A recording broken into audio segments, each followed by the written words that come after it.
जय माता दी। आइए सुनते हैं ग्यारस माता की यह कथा। एक बार एक राज्य में एक राजा रहा करता था। राजा बहुत ही बुद्धिमान और बलशाली था।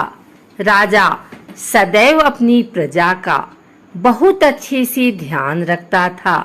प्रजा भी अपने राजा को बहुत पसंद करती थी। राजा की दो बेटियां थी। राजा अपनी दोनों बेटियों से बहुत प्रेम करता था। राजा की छोटी बेटी देखने में बहुत सुंदर और आकर्षक थी और राजा की बड़ी बेटी छोटी बेटी के मुकाबले थोड़ा कम सुंदर थी। राजा की छोटी बेटी ग्यारस माता की पूजा किया करती थी और सभी लोग राजा की छोटी बेटी से बहुत प्रेम करते थे और बहुत प्रशंसा किया करते थे। राजा भी अपनी छोटी बेटी को बड़ी बेटी से अधिक प्रेम करता था, जिस कारण राजा की बड़ी बेटी को अपनी छोटी बहन से बहुत नफरत होने लगी। राजा की दोनों बेटियां जब बड़ी हो गई तब एक पड़ोस राज्य में रहने वाला राजकुमार राजा की बड़ी बेटी के लिए रिश्ता लेकर आया। लेकिन जैसे ही उस राजकुमार की नजर राजा की छोटी बेटी पर पड़ी तो वह राजकुमार राजा की छोटी बेटी पर आकर्षण हो गया और उससे पहली नजर में प्रेम कर बैठा। उस राजकुमार ने राजा की बड़ी बेटी के साथ विवाह करने से मना कर दिया और उसने राजा से कहा कि मैं आपकी छोटी बेटी से विवाह करना चाहता हूँ।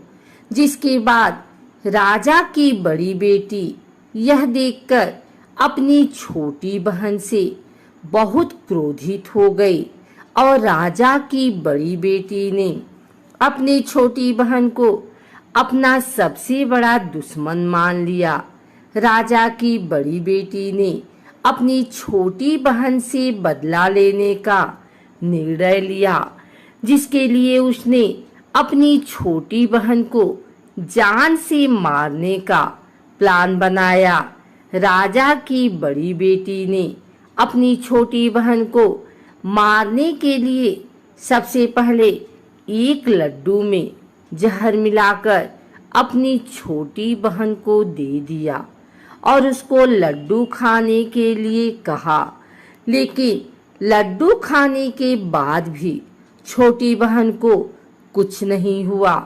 बड़ी बहन यह देखकर बहुत आश्चर्यचकित हो गई, लेकिन बड़ी बहन ने हार नहीं मानी और उसने जब रात में छोटी बहन अपने कमरे में सो रही थी तब एक मटके में सांप रखकर उसे कमरे में छोड़ दिया।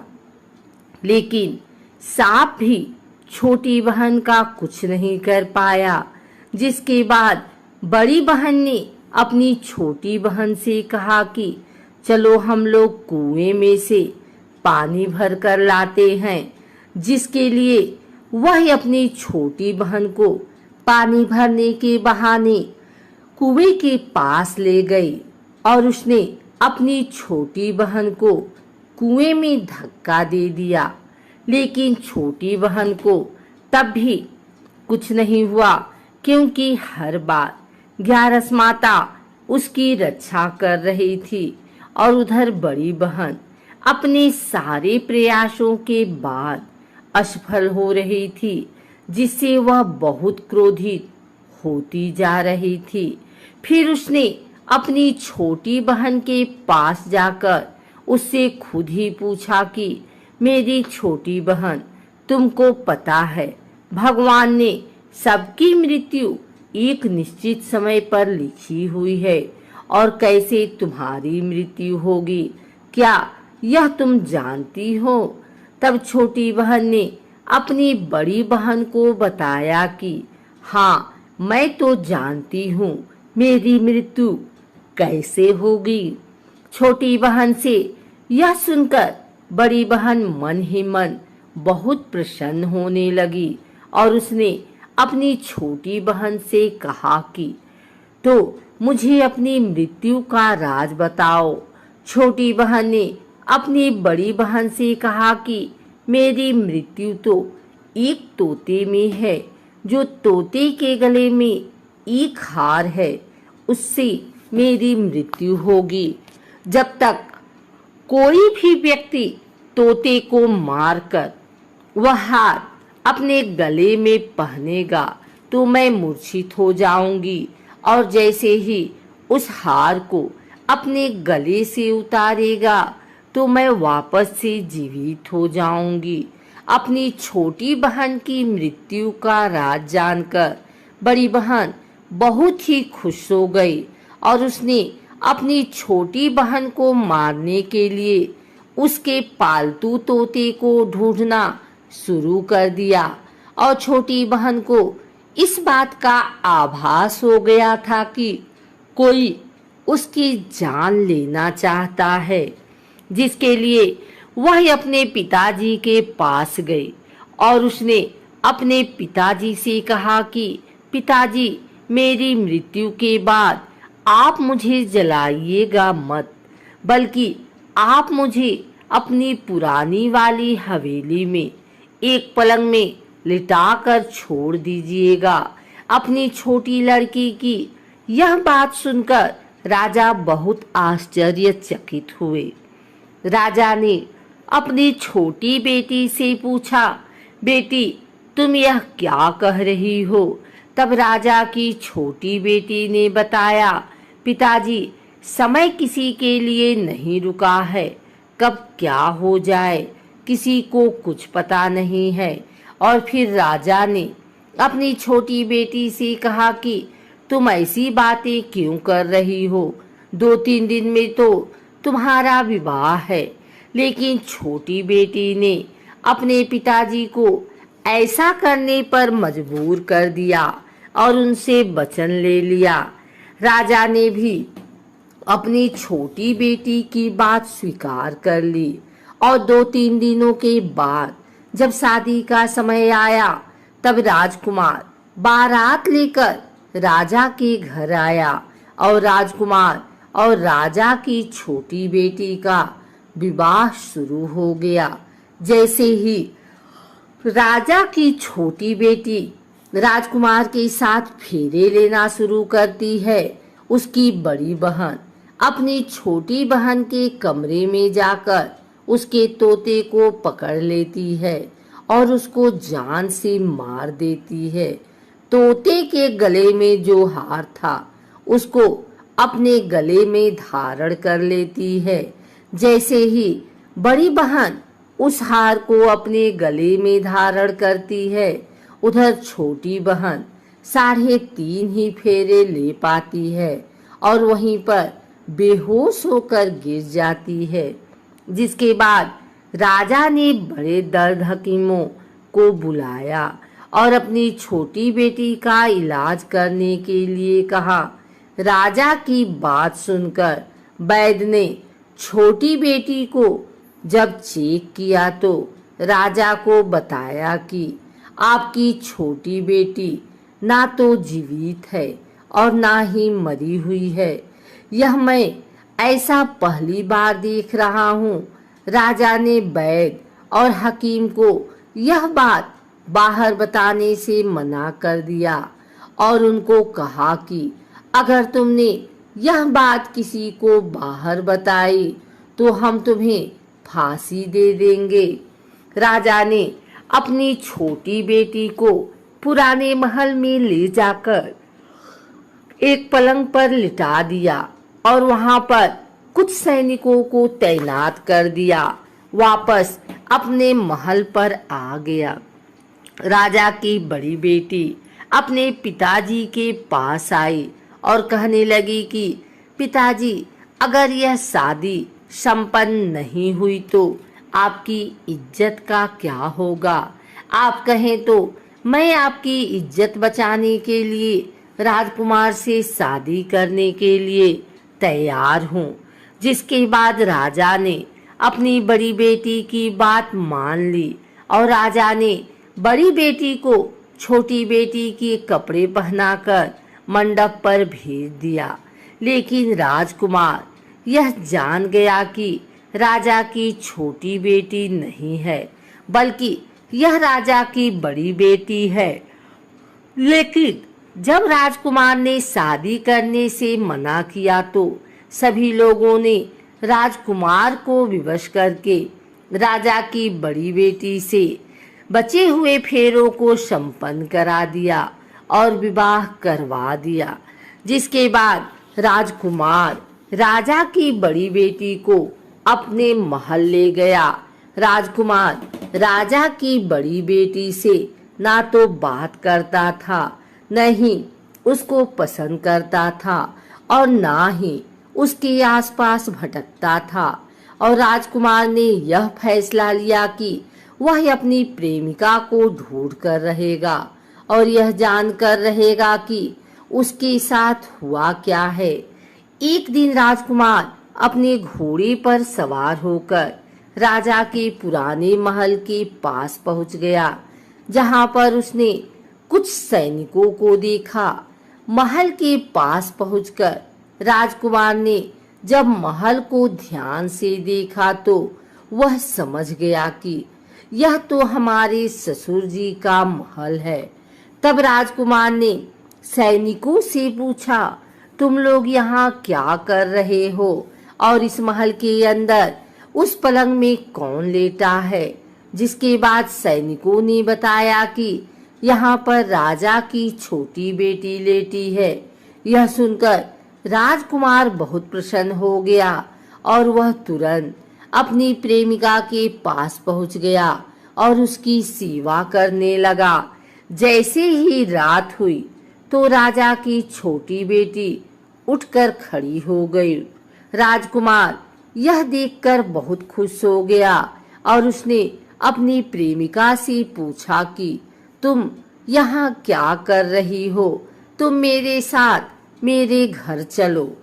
राजा की छोटी बेटी ने राजकुमार को सारी बातें बता दी कि मेरी जान एक तोते में बसी थी और मैंने यह बात सिर्फ अपनी बड़ी बहन को बताया था और मुझे पता है कि उसने ही मुझे मारने का प्रयास किया है। उसके पास एक हार है जिसको वह सुबह पहन लेती है और रात को उतार देती है। जब तक वह हार को पहन ले रहती है तब तक मैं मूर्छित रहती हूँ और जैसे ही वह हार को उतार देती है तो मैं जीवित हो जाती हूँ। और जब तक मेरी बड़ी बहन के पास वह हार है तब तक मैं ऐसे ही जीवित और मूर्छित होती रहूंगी। अगर मेरी बड़ी बहन के पास जो हार वह मेरे हाथ लग जाए तो मैं हमेशा के लिए जीवित हो जाऊंगी। राजकुमार यह बात सुनकर राजा की छोटी बेटी के पास रहने का निर्णय ले लिया और उसने अपने बचे हुए सारे फेरे उस पलंग में लेटी राजकुमारी की छोटी बेटी के साथ ले लिए और अपना विवाह पूर्ण किया। वहीं पर रहने भी लगा। देखते ही देखते कुछ समय में राजा की छोटी बेटी और राजकुमार की पत्नी पेट से हो गई। एक दिन राजकुमार को किसी काम से बाहर जाना पड़ा। तब छोटी बहन के पेट में बहुत तेज से दर्द होने लगा, जिसके बाद उसने ग्यारस माता का आवाहन किया। जिसके बाद वहां पर ग्यारस माता प्रकट हुई और उन्होंने अपने भक्त के दर्द को दूर किया और एक पुत्र की प्राप्त करवाई। और वहीं पर अचानक से राजकुमार भी आ गया। राजकुमार ने ग्यारस माता को देखा तो वह आश्चर्यचकित हो गया और उसने तुरंत माता को प्रणाम किया।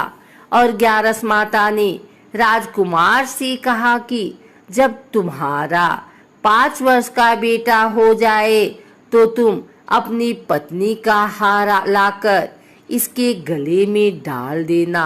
और देखते ही देखते राजकुमार और राजा की छोटी बेटी का पुत्र 5 वर्ष का हो गया। राजकुमार अपने बेटे से कहता है कि बेटा, मैं कुछ काम से बाहर जा रहा हूँ, तुम अपनी माता का ध्यान रखना।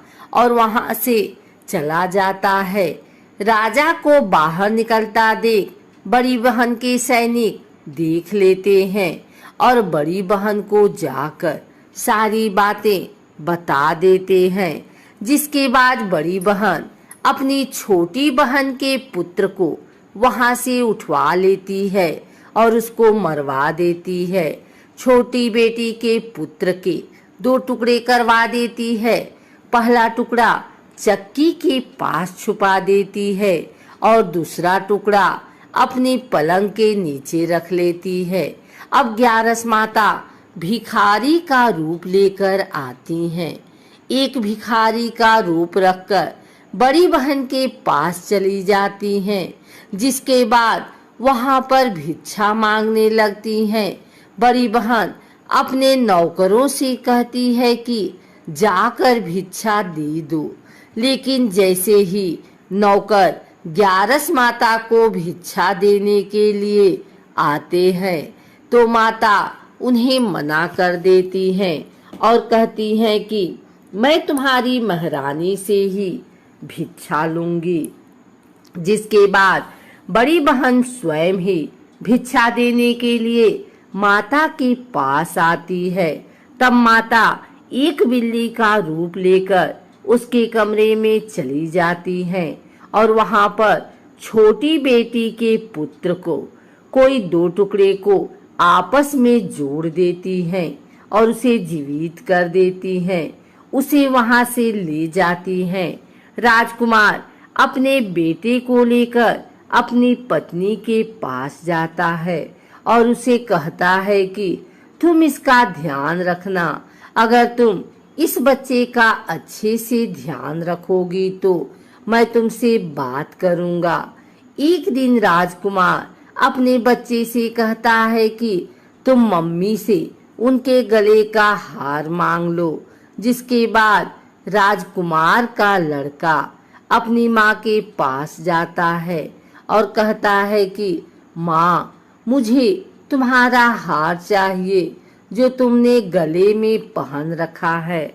यह सुनकर पहले तो बड़ी बहन बहुत क्रोधित होती है, पर उसको यह याद आता है कि राजकुमार ने कहा था कि अगर मैं इस बच्चे का ध्यान अच्छे से रखूंगी तो वह मुझसे बात करेंगे। जिसके कारण वह हर बच्चे को देखती है और उसे संभालती है। वह तुरंत हार को ले जाकर अपने पिताजी को दे देता है और तभी राजकुमार अपने बेटे को लेकर वहां से जाने लगता है और अपनी पत्नी से कहता है कि तुम हमारे लिए खाना बनाकर रखना, मैं शाम को आकर तुम्हारे साथ खाना खाऊंगा। और वह अपने बेटे को लेकर वहां से चला जाता है। जिसके बाद वह राजा के पास जाता है और उनको सारी बातें बता देता है। राजा अपनी बड़ी बेटी की यह करतूत सुनकर बहुत क्रोधित होते हैं और अपनी परवरिश पर ही दोष देने लगते हैं और राजकुमार को अपनी छोटी बेटी के साथ रहने के लिए आदेश देते हैं।